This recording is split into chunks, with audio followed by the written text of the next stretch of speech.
Hello বন্ধুরা, কেমন আছো তোমরা সবাই? আশা করছি সবাই খুব ভালো আছো। আর আমি মানতি তোমাদের জন্য নিয়ে চলে এসেছি আরও একটা নতুন ভিডিও।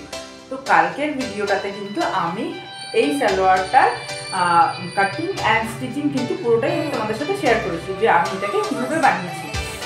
তো তার সাথে বলেছিলাম যে আমি এটার যে প্যান্টটা যেটা বানিয়েছি পেন্সিল প্যান্ট, সেটাও তোমাদের সাথে শেয়ার করবো যে সেটাকেও আমি কীভাবে বানিয়েছি। তো এই দেখো, এটা কিন্তু এটা হচ্ছে উপরে সালোয়ারটা আর এটা হচ্ছে এর নিচের পার্টটা।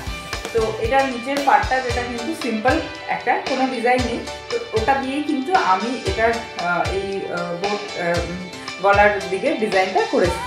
তো চলো এবার দেখো, আমি প্যান্টটার মতো একটু ডিজাইন করেছি। এই যে দেখো, প্যান্টটার মধ্যে আমি জাস্ট এইরকম টাইপের এই হোয়াইট কালারের লেসগুলো লাগিয়েছি যাতে কিনা প্যান্টটা দেখতে একটু ভালো লাগে।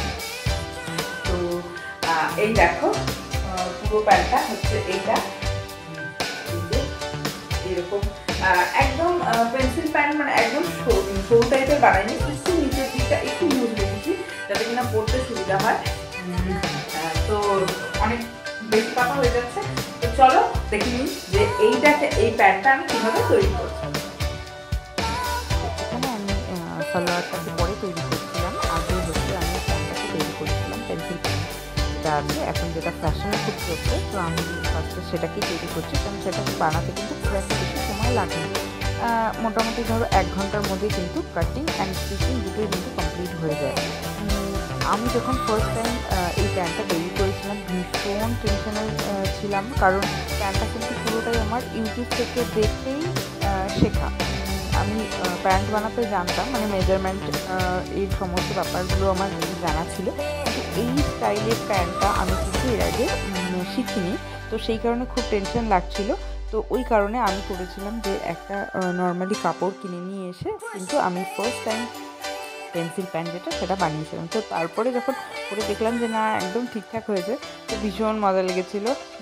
তো তারপরে ভাবলাম এই সালোয়ার স্যুটটাকেও আমি এইভাবেই তৈরি করব।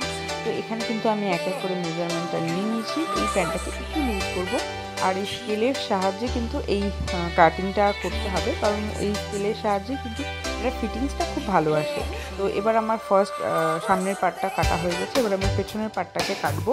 আর এই প্যান্টটাতে ফার্স্ট পার্টটা কেটে তারপরে যেন সেকেন্ড পার্টটা কেটে ওটাকে পেছনের পার্টটা যেটা আছে সেটাকে একটু বড় সাইজ করে কাটতে হয়, কারণ তা না হলে অনেক সময় হয় যে যেগুলো আমরা এলাস্টিকের প্যান্ট করি অনেক সময় বসতে গিয়ে হয় কি পেছনের দিকটা নিচে নেমে যায়। তো সেই প্রবলেমটা যাতে না হয় সেই কারণেই কিন্তু এই বাড়তি করে রেখে এই প্যান্টটাকে কাটিং করা। তো এবার দেখো, এখানে কিন্তু আমার কাটিংটা হয়ে গিয়েছে। এবার যেটাকে করব সেটা হচ্ছে আমি স্টিচ করে নেব। ফার্স্টে এরকম এই দুই সাইডটা স্টিচ করে নেব, দুটো পার্টেরই স্টিচ করে জয়েন করে নেব। তারপরে এক এক করে তোমাদের সাথে শেয়ার করছি যে আমি কী করলাম। তো এখানে আমি ফার্স্টে এইভাবে ডবল সেলাই করে নিয়েছি। আমি কিন্তু প্রত্যেকটা সেলাই ডবল সেলাই করে নিই যাতে খুলে না যাওয়ার চান্সেসটা অনেকটাই কমে যায়। তো এবার এখানে আমি এরকম 1.5 সেন্টিমিটারের একটা রাবার ব্যান্ড নিয়ে নিয়েছি কোমরের জন্য। তো এটাকে আমি এখানে অ্যাটাচ করে দিয়েছি ভেতরে ঢুকিয়ে ফোল্ড করে। আমি তার জন্য 2 ইঞ্চি করে কিন্তু কাপড়ের গ্যাপ রেখেছি। এবার আমাকে এখানে এই জায়গাটা ফিনিশিং করে সেলাই করে দিতে হবে। তারপরে দেখো, এইভাবে আমি কিন্তু ধীরে ধীরে কাপড়টাকে এইভাবে ফোল্ড করে নিয়ে এইটা করতে গিয়ে একটু সমস্যা হবে, এটাকে একটু টেনে ধরে রাখতে হয়, তা না হলে কিন্তু এলাস্টিকটা ঠিকঠাকভাবে সেলাই হবে না। তো এইভাবে আমি কিন্তু করে নিয়েছি। এরপরে আমি যেটা করব সেটা হচ্ছে পিছনে মানে নিচে প্যান্টের এই জড়িগুলো লাগিয়ে নেব যাতে কিনা প্যান্টটা দেখতে একটু ডিজাইনার লাগে, কারণ প্যান্টটা একদমই সিম্পল।